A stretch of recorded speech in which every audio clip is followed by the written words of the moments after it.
Yusik, how do you gain hundreds of thousands of followers on Instagram, become incredibly popular, publish your very own books, and then earn tens of thousands of dollars from all of it? Someone perhaps might say it takes years of dedicated work, continuous learning, valuable experience, and constant personal development. But Australian blogger Belle Gibson discovered a significantly shorter and much faster path. All she had to do was simply claim that she was dying. Hello everyone, and a warm welcome. You're watching the channel based on real events. My name is Mikhailo Stuck.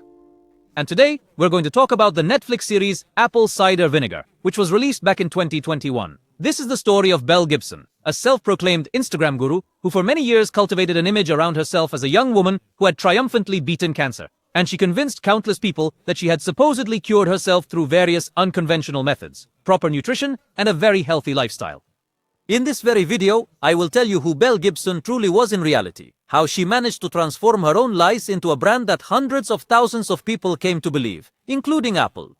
How did her story manage to stay afloat for such a long time, and what precisely became the fatal flaw through which her entire legend ultimately collapsed? Has she been held accountable for her actions, and where is she currently? Netflix apparently has a definite weakness for stories about con artists. Like the series about the Tinder swindler or the Russian Anna Sorokin, which were supposedly meant to condemn their actions, but in reality only boosted their popularity and romanticized their images. The recent Apple Cider Vinegar also belongs to this same category. Personally, it didn't quite resonate with me, but I must admit that unlike the series mentioned earlier, Apple Cider idealizes its heroine somewhat less and is a little closer to an honest portrayal of who she truly is.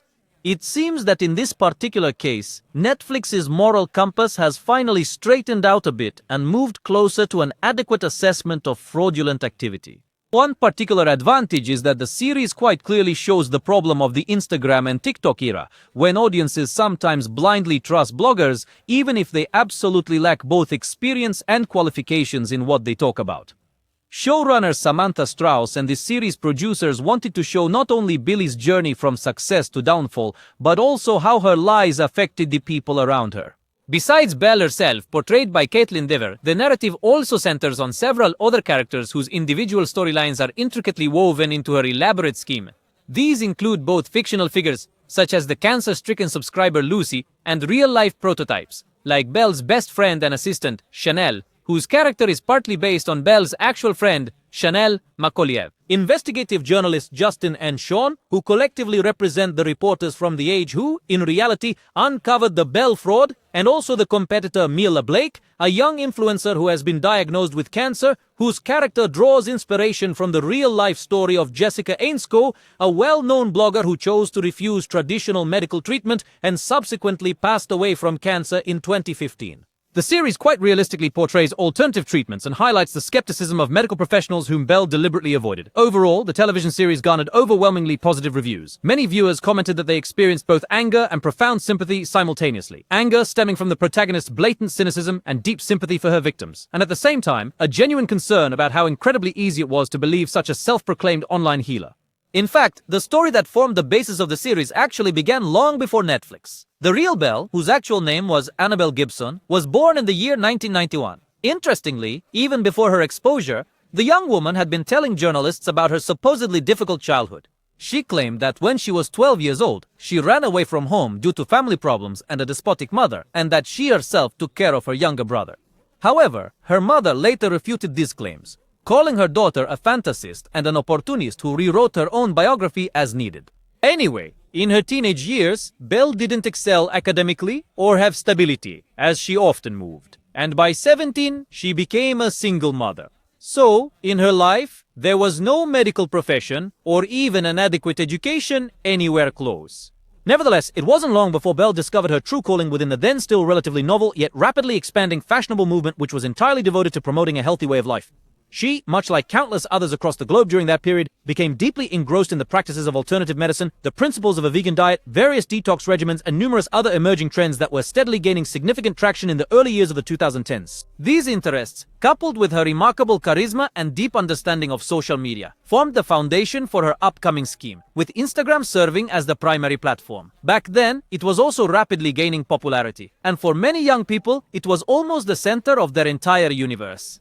Belle suddenly appeared within the Instagram community. In 2012, When she was barely in her 20s, she launched an account under the nickname Healing Belle, where she immediately made a shocking announcement. She claimed she had been diagnosed with an aggressive late-stage brain tumor, and she decided to treat it unconventionally. That is, not as cancer is usually treated, but with natural methods. So the young Australian woman began to explain in detail how meditation, veganism, freshly squeezed juices, and vitamin injections were helping her to keep her cancer under control. And, quite surprisingly, this particular story resonated deeply with the online community. In a mere 18 months, Belle managed to gather hundreds of thousands of dedicated followers, all keenly observing her personal journey of healing. Capitalizing on this immense success, in the very next year, she proceeded to launch a mobile application named The Whole Pantry. It was a collection of what were presented as simple, healthy recipes and advice on how to live naturally free from excess chemicals and toxins. And imagine, this application, as they say, really took off. In its first month, it was downloaded more than 200,000 times, and Apple even named it the best food and drink app of 2013. Belle suddenly transformed from a simple Instagram blogger into an entrepreneur and a media personality. By 2014, she had already signed a contract with Penguin Publishing for a cookbook, which was essentially an expanded version of her mobile application. The book was later published and also became successful, and Belle started getting invited to TV shows as amazing proof that alternative medicine could supposedly defeat cancer. An aura of an earthly miracle was created around her brand. A young mother who, despite a deadly diagnosis, not only survived but flourished, and even shares this gift with others. Belle worked especially hard to cultivate her image as a philanthropist. In interviews and on social media platforms, she repeatedly claimed that a significant portion of the mobile app's profits would go to charity, to funds assisting cancer patients, for the treatment of children with cancer, or even for building schools in Africa. The public, of course, was deeply moved. In the media, Gibson was sometimes even referred to as an angel or a beacon of hope for cancer patients. At the height of her popularity, Belle Gibson appeared to many as the living embodiment of the power of a healthy lifestyle. However, even then, more vigilant observers began to notice alarming details. The mechanics of her lies, when you really thought about it, were masterful, but not entirely flawless. First and foremost, Belle rattled off medical details. Like a doctor, she was nowhere near. She spoke of stage 4 multiform glioblastoma, of metastases in her blood, spleen, uterus, and liver, and of dozens of tumors that would miraculously appear and then vanish. Yet, in different interviews, she often mixed up her own accounts. On one occasion, she even mentioned she'd had several heart surgeries and died for a few minutes on the table. When journalists or medical professionals requested her to disclose the physician or clinic where she had received this grave diagnosis, Belle consistently fabricated excuses. She would speak of some obscure German naturopathic doctor who she claimed in 2009 had informed her of a cancer diagnosis following an alternative examination. She also implied that official oncology had turned its back on her, effectively sending her home to die. The narrative of doctors had given up on me, but I refused to surrender became a cornerstone of her myth. It skillfully tapped into the deep-seated public distrust of conventional medicine and large pharmaceutical corporations, echoing a widespread sentiment among many. Wake up, they only care about money, not your actual health. Belle positioned herself as the complete opposite of the system. A young mother who refused chemotherapy and allegedly chose a path of inner cleansing. On social media, she staged truly dramatic performances with emotional roller coasters for her followers. She would write tearful posts about the worst days of pain when she couldn't even get out of bed, about the attacks and seizures. Then suddenly she'd share small victories, a photo from a morning run or with her son on the beach, with a caption like, "I'm still here." And she says, I struggle and rejoice in every moment. Her followers were absolutely ecstatic. Each such post garnered tens of thousands of likes and countless comments of support. And concurrently, every crisis, alongside the outpouring of sympathy, brought her new sales from her app and her book. In essence, Belle created a self-perpetuating cycle. The more dramatic her story became, her constant ups and downs, the more people learned about her and joined, bringing money and even greater attention. She constantly reiterated that she never took a single penny for herself, but rather everything went to charity and community development. And this disarmed even skeptics. What's more, when in December 2014, Belle Gibson's app was featured in the new Apple Watch promo campaign and her name shone alongside the Apple brand, it seemed there were no doubts left, because such a person simply had to be vetted. She would not have been entrusted with an international release if her story had been a fabrication. However, it turned out that major corporations were just as captivated by her legend as the general public. Later, both Apple and Penguin Publishing, which released her book, admitted they had not conducted any verification of Belle Gibson's words or her persona. In their relentless pursuit of a captivating story, digital giants and the media unwittingly became accomplices in her deception. But this situation could not endure indefinitely. By early 2015, a significant crisis of trust was brewing within her inner circle. People who knew Belle intimately, her friends and business partners, began to notice discrepancies. Although she claimed her illness was worsening, the blogger looked far too well. Doubts especially plagued her friend Chanel McAuliffe, who was simultaneously her manager. Chanel, at the time, sincerely believed Belle and put in much effort establishing contacts with cancer patients and organizing events. But small, suspicious incidents accumulated. One day, according to Chanel, Belle collapsed right at her son's birthday party, fell to the floor, and started convulsing, foaming at the mouth. The attendees hurried to call an ambulance, but as soon as Chanel spoke of doctors, they disappeared from her view.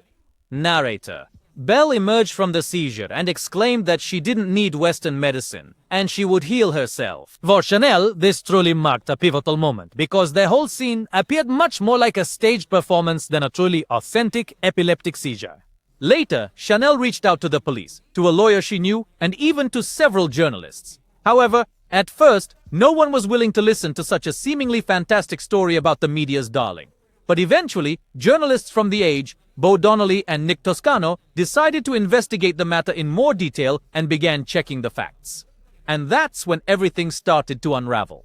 The first major publication was released in March 2015 in The Age and its sister publications. It focused on the charitable deceptions of Belle Gibson. Journalists received confirmation from at least 5 of the charitable organizations and individuals she had claimed. None of them ever received the funds that Belle had publicly promised. Then, the family of a boy named Joshua Schwartz, who was suffering from brain cancer, was astonished to discover from the media that Belle had organized a fundraiser for their son's treatment. And they didn't even know about this initiative. And of course, didn't receive a single cent. In total, The Age calculated that of the declared $300,000 in donations, only about 10,000 were transferred, and that partly after the investigation had begun.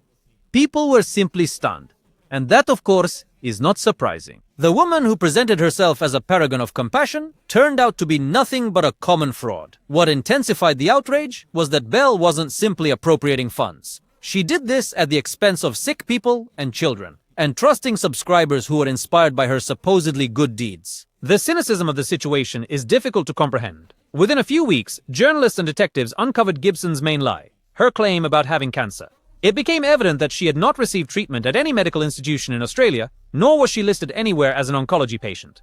There wasn't a single doctor who could confirm even one of her numerous diagnoses. Newspapers came out with headlines like, "The woman who fooled the entire world never had cancer." What's more, it was revealed that Belle had even been hiding her true age. She was 3 years younger than she had publicly claimed. Gibson lied about absolutely everything.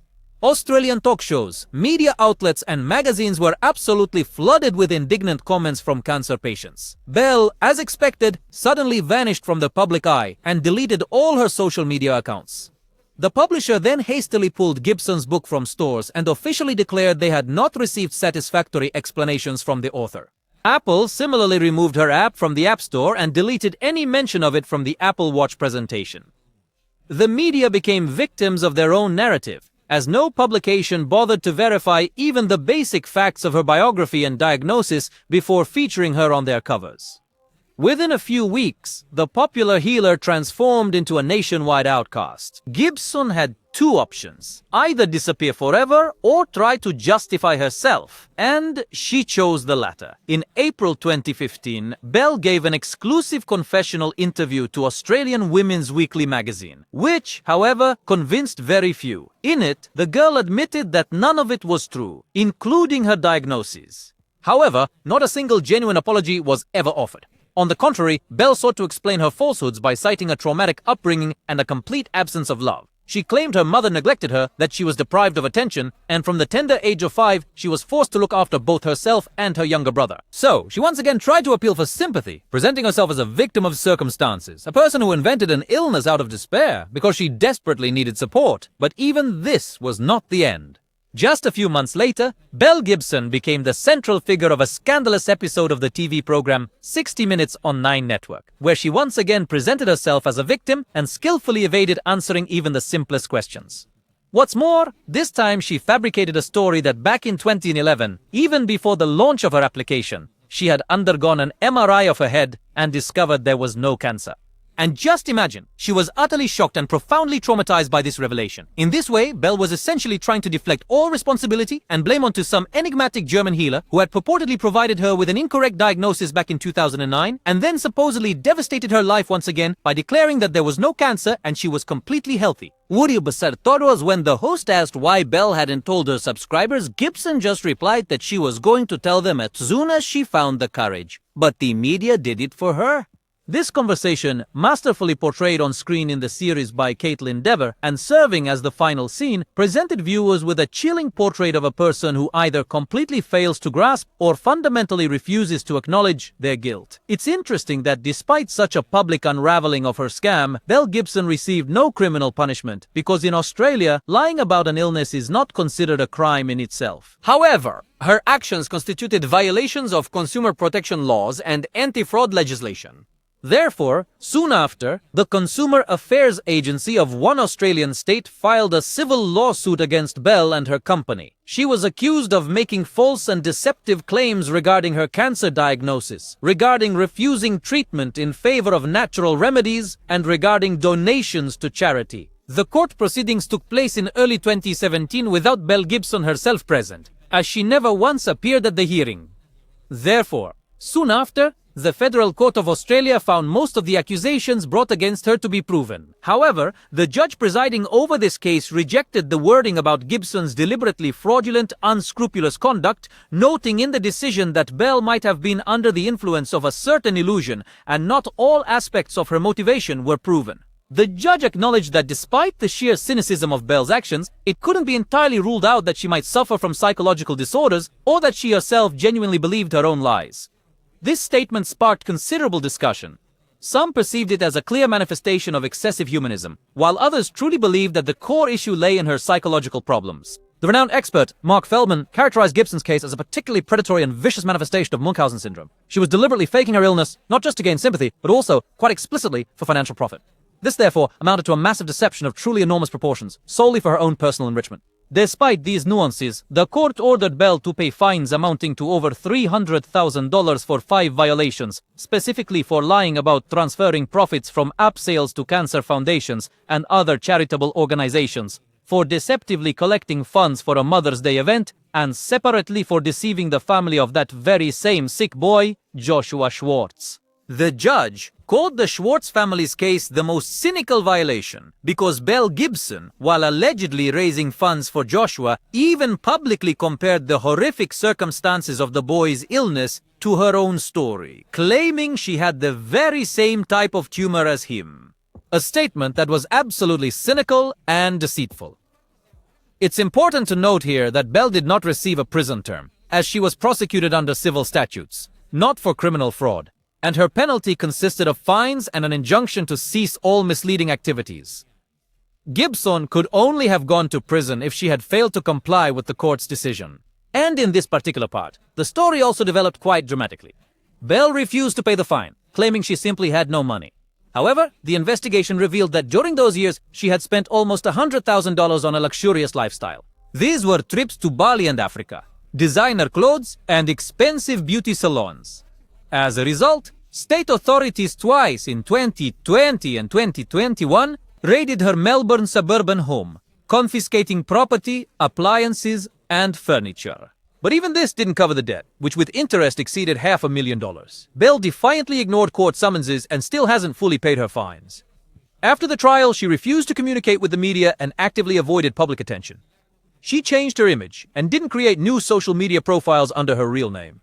Occasionally, reporters spotted her in cafes or stores, but Gibson would not engage with them. It's interesting to note that in 2020, she made a peculiar attempt to reintegrate into some kind of social environment.